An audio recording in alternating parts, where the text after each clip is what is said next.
Hello, donc là on va voir les équations de droite dans le plan. Donc c'est un programme pour ceux qui sont en première spé ou ceux qui sont à la fac en licence éco-gestion. Donc on a un exercice qui s'affiche là, on va faire pas mal de rappels de cours et après on va faire les exercices. C'est parti. Donc ce qu'on va faire évidemment, ce sont des rappels sur les droites dans le plan. Donc on va rappeler les équations cartésiennes de droite, comment déterminer un vecteur directeur, comment déterminer un vecteur normal à une droite et l'intersection de deux droites du plan. Voilà, c'est parti, on passe sur la partie courbe. Donc, si on vient aux explications, et on se demande comment déterminer une équation cartésienne dans le plan, donc on va rappeler ce que c'est. Donc si j'ai D une droite du plan, le plan qui est muni d'un repère orthonormé, une équation cartésienne de la droite D est AX plus BY plus C égale 0. Attention, il y a une infinité d'équations cartésiennes. Avec A, B et C des réels, ce que j'appelle vecteur directeur de la droite, c'est un vecteur qui dirige la droite. C'est-à-dire qu'il a la même direction que la droite. Là, par exemple, le vecteur U, il est directeur de la droite qui est en bleu ici. Ok? Un vecteur normal à une droite, c'est un vecteur qui est non nul et qui est orthogonal à tous les vecteurs directeurs de cette droite. Voilà, par exemple, le vecteur n, Il est normal à la droite en bleu. droite qui est bleue. D'accord? On voit bien qu'il est orthogonal à U. Il est bien orthogonal à U. Et du coup, ça nous fait une troisième information, c'est que tout vecteur normal à une droite D est directeur de toute droite perpendiculaire à D. Donc si on a une droite perpendiculaire qui passerait comme ça, et ben, le vecteur n, il est directeur de la droite qui est perpendiculaire à D. Voilà, première information qu'on peut savoir avant de pouvoir faire des exercices. On va poursuivre. Et si on poursuit, eh ben, on va voir comment déterminer un vecteur directeur ou un vecteur normal à partir d'une équation cartésienne. Évidemment, si AX plus BY plus C égale 0 est une équation cartésienne de ma droite D, alors le vecteur U, sur lequel je vais prendre les coordonnées moins B, A, est un vecteur directeur de la droite D. Et si je prends le vecteur V, qui a pour coordonnées petit a, petit b, c'est un vecteur normal à la droite D. Voilà. Troisième information que je peux donner et que je vais donner, c'est si B est différent de 0, le point de coordonnées moins 0 moins C sur B. est un point de la droite D. Ok, donc maintenant, si vous avez une équation cartésienne, il est facile de déterminer un vecteur directeur et un vecteur normal. Du coup, maintenant, on va essayer de voir l'inverse, c'est déterminer une équation cartésienne à partir d'un vecteur directeur ou d'un vecteur normal et d'un point de la droite. Premier cas, je connais un vecteur directeur de la droite D. Donc on va l'appeler U,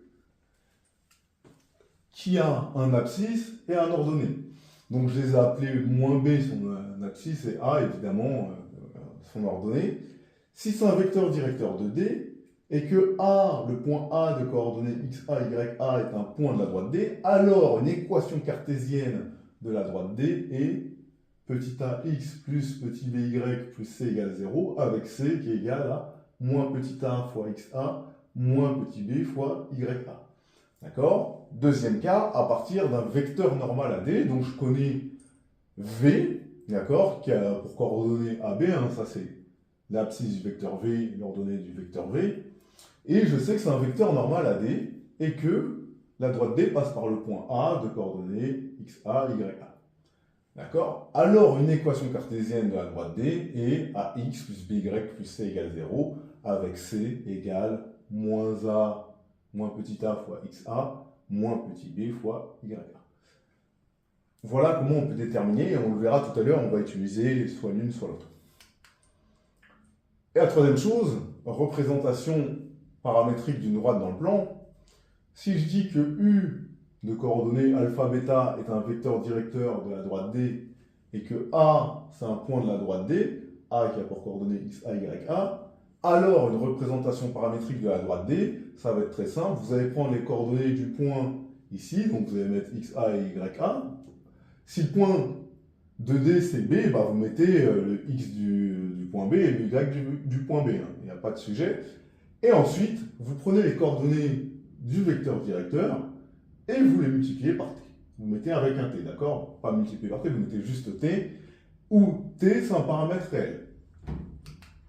Ensuite, troisième chose qu'on va voir, c'est l'intersection de deux droites à partir des équations cartésiennes. Imaginons que j'ai deux droites, D et D', deux droites du plan qui ont les équations cartésiennes suivantes. Pour D, c'est AX plus BY plus C égale 0, et pour D', c'est A'X plus B'Y plus C' égale 0. Et bien, si vous cherchez l'intersection des droites D et D', la première chose que vous vérifiez, c'est si elles ne sont pas parallèles. Parce que si elles sont parallèles, il n'y a pas d'intersection, vous êtes d'accord. Et si elles sont parallèles confondues, bah, il y a une infinité de points, donc c'est la même droite.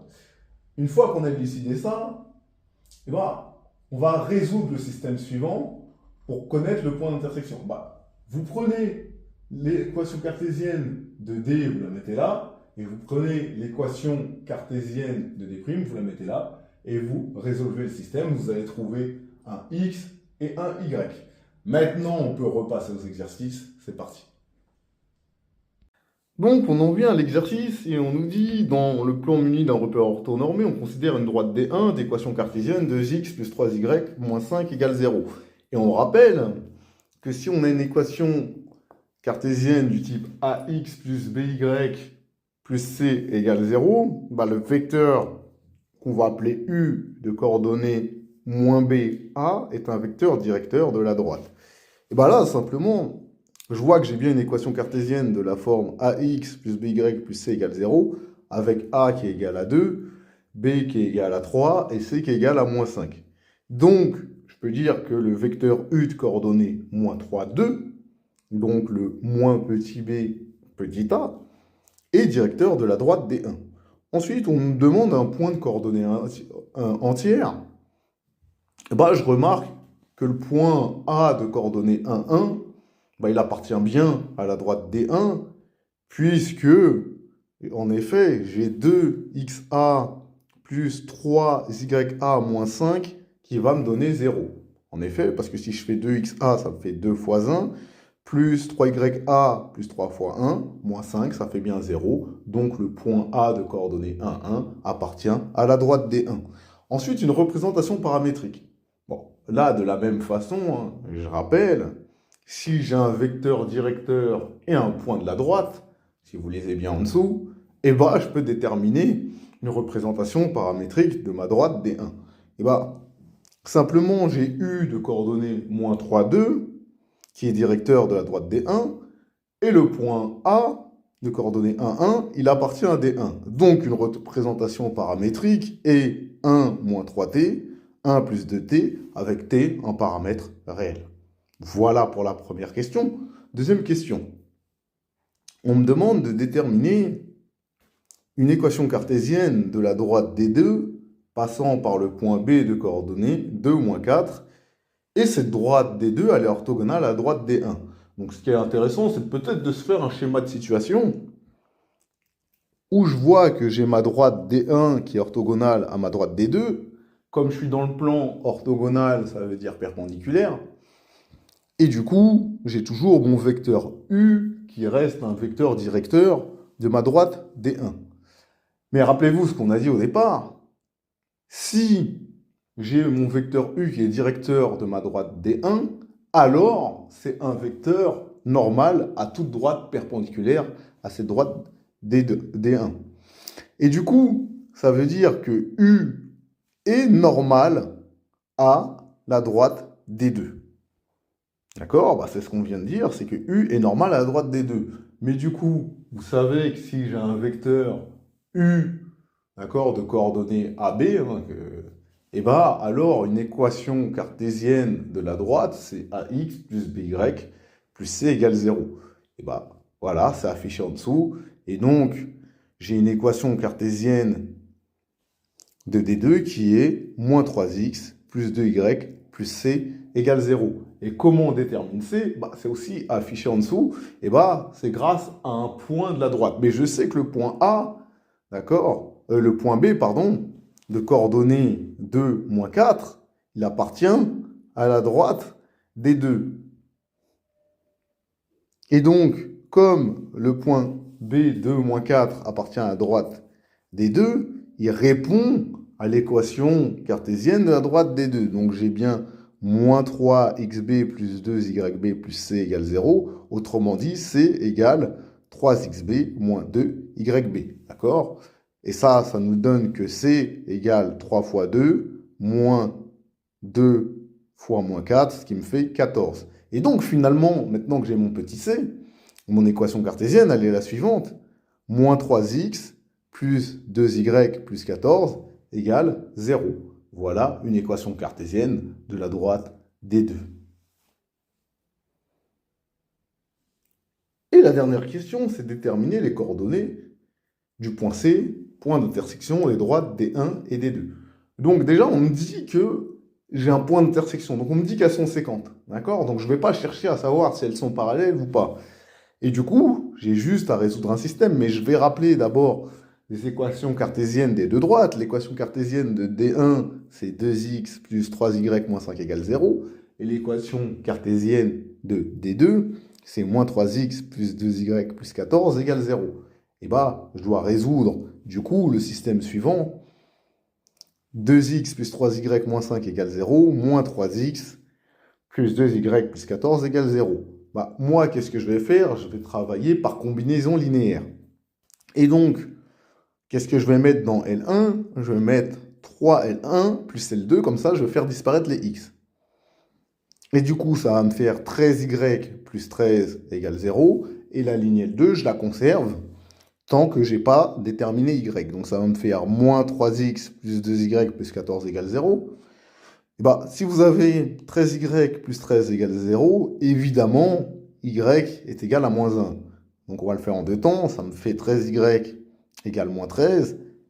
Et dans la deuxième ligne, j'ai moins 3x plus 2y plus 14 égale 0. Ça ne bouge pas. Et bien là, j'ai bien y égale moins 1. Et ensuite, dans la deuxième ligne, maintenant que j'ai déterminé y, je vais remplacer y par moins 1. Donc ça va me faire moins 3x plus 2 fois moins 1 plus 14 égale 0. Autrement dit, ça va me donner moins 3x plus 12 égale 0 sur la deuxième ligne. Et j'ai toujours y égale moins 1 sur la première ligne. Et du coup, moins 3x plus 12 égale 0, c'est équivalent à dire que moins 3x égale 12. Et du coup, si moins 3x égale 12, c'est-à-dire que x égale 4. Et le y égale moins 1, on le conserve. Et du coup, les coordonnées du point C, bah, ce sera le x et le y. Donc les coordonnées du point C, ce sera 4 moins 1.